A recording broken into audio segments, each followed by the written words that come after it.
Selamat pagi, Namo Sang Hyang Adibudaya, Namo Buddhaya.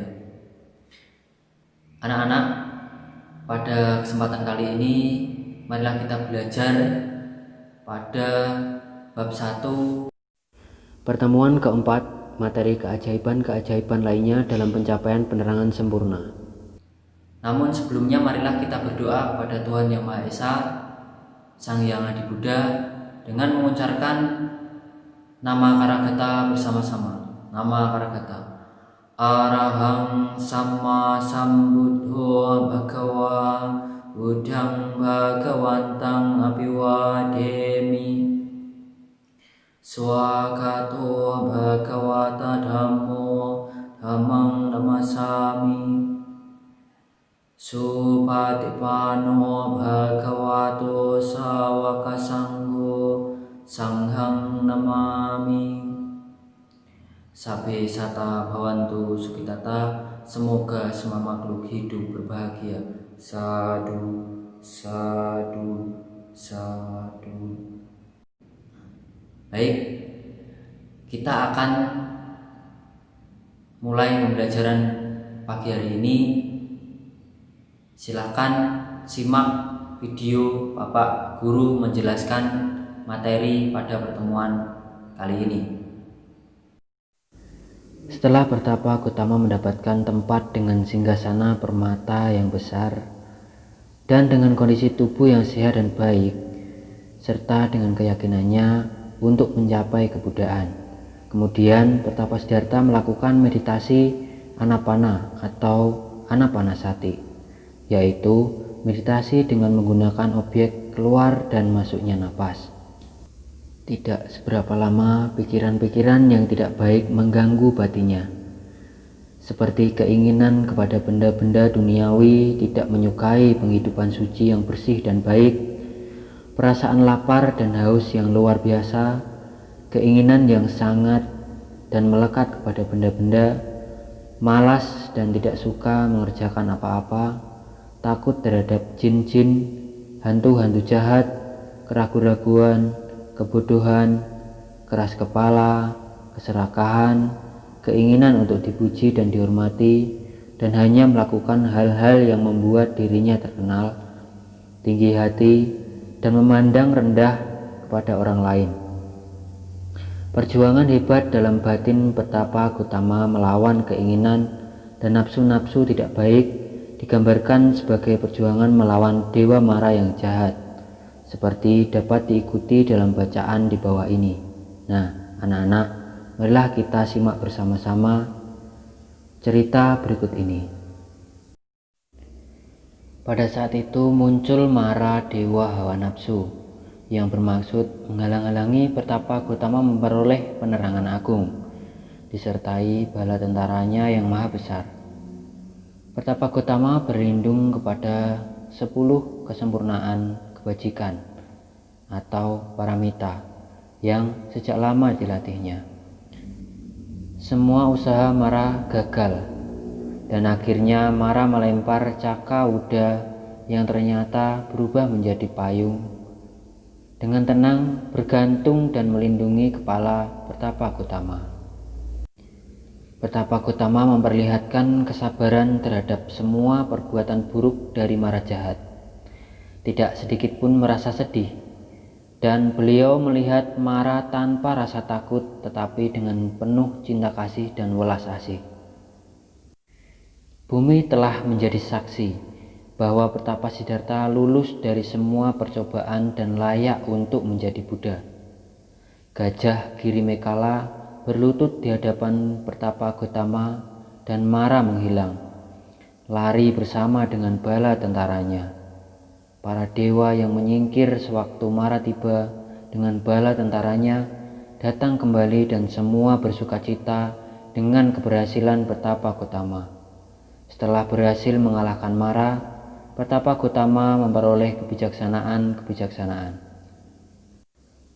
Setelah memenangkan pertempuran melawan Mara Wasawata, yang juga dikenal dengan Dewa Putamara sebelum matahari terbenam, pada purnama di bulan Wesaka, Bodhisattva menembus 3 pengetahuan, Wija, dengan urutan sebagai berikut. Pengetahuan mengenai kehidupan lampau atau Pubeni Wasa Nusati Nyana, Mata Dewa atau Diba Capunyana, dan pengetahuan akan padamnya perbuatan buruk dan mencapai kebudaan di malam itu juga dalam bulan Purnama Wesaka. Untuk lebih jelasnya, berikut penjelasan mengenai waktu. Pukul 6 hingga 10 malam waktu jaga pertama. Jenis kebijaksanaan yang didapatkan yaitu kebijaksanaan untuk dapat melihat dengan jelas kelahirannya yang dulu, atau disebut Pubeni Wasanu Satinyana. Pukul 10 hingga pukul 2 pagi waktu jaga kedua. Jenis kebijaksanaan yang didapatkan yaitu kebijaksanaan untuk dapat melihat dengan terang kematian dan tumimba lahir makhluk-makhluk sesuai dengan karmanya, atau disebut Cutu Papata Nyana. Pukul 2 hingga pukul 4 pagi waktu jaga ketiga. Kebijaksanaan yang didapatkan yaitu kebijaksanaan untuk dapat menyingkirkan secara menyeluruh semua kekotoran batin yang halus sekali, atau disebut Asawakayana. Nah, itu tadi penjelasan yang pertama mengenai meditasi. Selanjutnya yang kedua yaitu keajaiban-keajaiban lainnya. Pada saat itu dikisahkan bahwa bumi bergetar karena gembira, dan di udara sayup-sayup terdengar suara musik yang merdu. Seluruh tempat itu penuh dengan kehadiran para dewa yang turut bergembira dan ingin melihat orang yang berhasil mencapai penerangan agung dan menjadi Buddha. Pohon-pohon mendadak berbunga dan menyebarkan bau harum ke seluruh penjuru. Binatang hutan yang biasanya saling bermusuhan pada saat itu dapat hidup berdampingan dengan damai. Demikian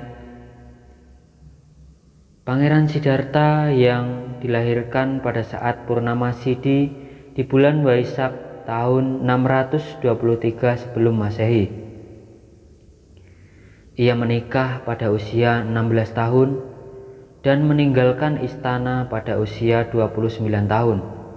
Setelah bertapa selama 6 tahun, ia menjadi seorang Buddha pada usia 35 tahun. Pertemuan kali ini telah Bapak jelaskan. Selanjutnya, marilah kita bersama-sama menyimpulkan materi pada pertemuan hari ini, yaitu buka halaman 26 pada rangkuman. Memperhatikan dan menyimak cerita keajaiban Pertapa Gotama mencapai penerangan sempurna dapat dirangkum sebagai berikut.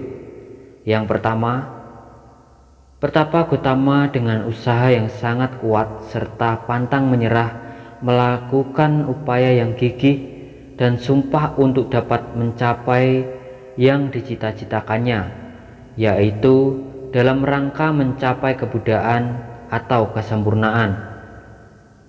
Yang kedua, melalui proses yang panjang dan berbagai godaan mara yang jahat, akhirnya Pertapa Siddhartha berhasil menjadi manusia suci yang telah terbebas dari segala nafsu. Yang ketiga, pada saat Pertapa Siddhartha menjadi Buddha, terjadi berbagai macam keajaiban, antara lain seperti bumi bergetar, di udara terdengar musik yang merdu, pohon-pohon mendadak berbunga dan menyebarkan bau harum, binatang-binatang di hutan yang biasanya bermusuhan pada waktu itu dapat hidup berdampingan dengan damai. Nah, itu tadi rangkuman dari keseluruhan materi hari ini anak-anak. Selanjutnya silakan anak-anak menanyakan apapun yang berkaitan dengan materi hari ini. Apabila anak-anak belum paham, silakan tanyakan di grup WhatsApp.